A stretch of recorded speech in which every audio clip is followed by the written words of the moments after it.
Hey y'all, how's it going? Hope everyone's doing super awesome today. Welcome to Zahatka. My name is Valentina, and today I'll be showing you how I made this little tank top. And I had some problems with it and whatnot. I'm not really good at making clothes yet, but I did want to make a few summer pieces. So if you want to see how I made this little tank top and the steps I used, and then go from there, hit that thumbs up button, subscribe if you'd like, and let's get going. So first I'm going to create a pattern, and I'm just doing it roughly. It's nothing formal or anything like that. I just take a tank top that I like the shape of that I already have. I fold it in half and I trace it to make a half of the back, and I traced it right by the shirt at first, and then I added about half an inch to a quarter of an inch. This one was probably half an inch around to give that seam allowance. And I do the same thing for the front, except seeing where the different cutouts are, just taking note of that. And then I cut those pieces out wherever I traced them. A little tip about this pattern making paper is if it always rolls on you like that, it's completely safe to iron, if you didn't know.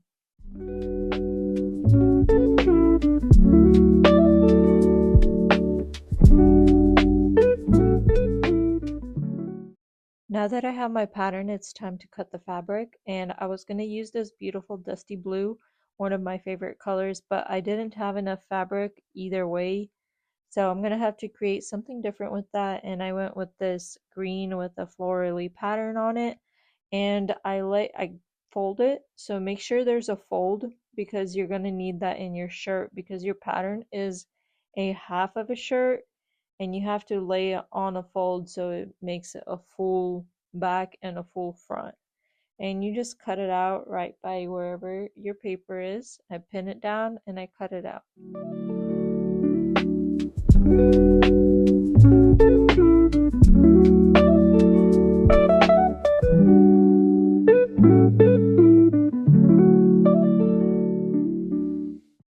Then I lay it out flat and I measure the neckline to see how much bias tape I'll need. And you can either do a rolled hem or a bias tape. I messed up on this part, so you'll see how, but I did that for both the front and the back, and I cut out a 2-inch wide by the front was 25 inches and the back was 17 inches, and then I clipped it to the front like that. But after I was done sewing, I realized I should have clipped it to the back first, and then it would have given that bias tape effect on the necklines and the armhole lines. But I just ended looking up like a rolled hem, which was okay with me.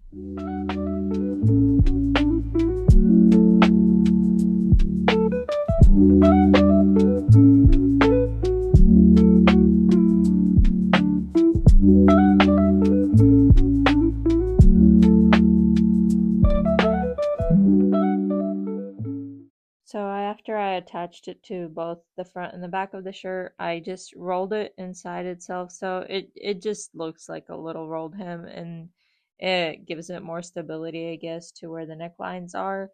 But I just clipped it and then I sewed right there.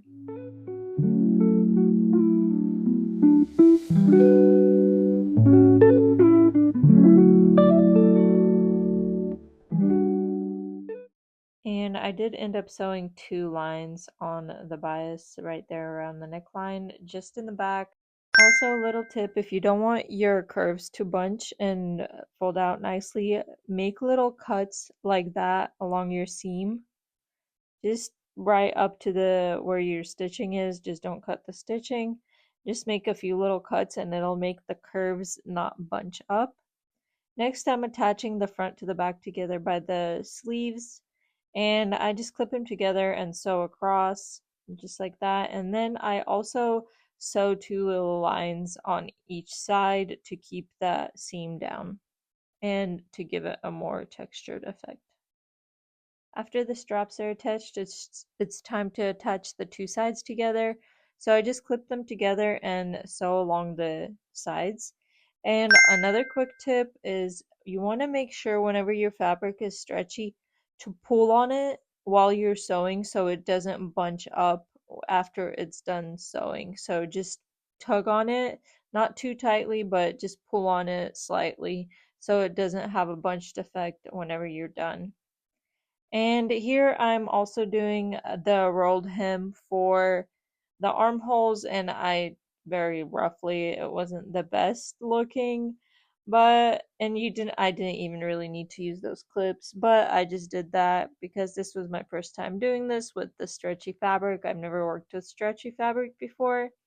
So I just did the armholes like that.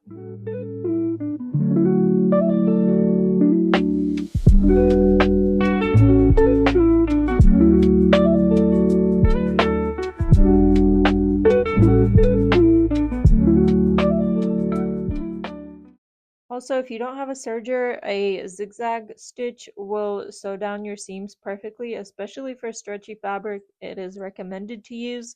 I did not do that. I just sewed down the seam to one side, and it had that both the effect on the outside of just that two stitches coming down. I liked the way it looked, but zigzag stitch works great for stretchy fabrics and is the ideal stitch to be used. And so here's what we're currently working with, and now it's time to just hem down on do the little hem on the bottom, and I just did a rolled hem. So I rolled it up twice. Basically, I folded it and then I folded it inside itself so you don't see the raw edge, and I just sewed all the way around.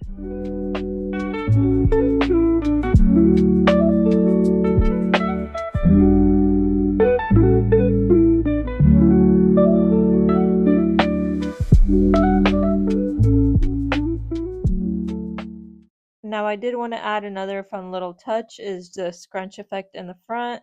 So I measured it where the middle would be. I scrunched it down, clipped it together, and then I got a needle and some thread, and I just put some thread and through like a few times. I didn't know exactly how many times I needed to do it, so I did it until I thought it was secure, and it gave it that bunched effect, and I really liked it.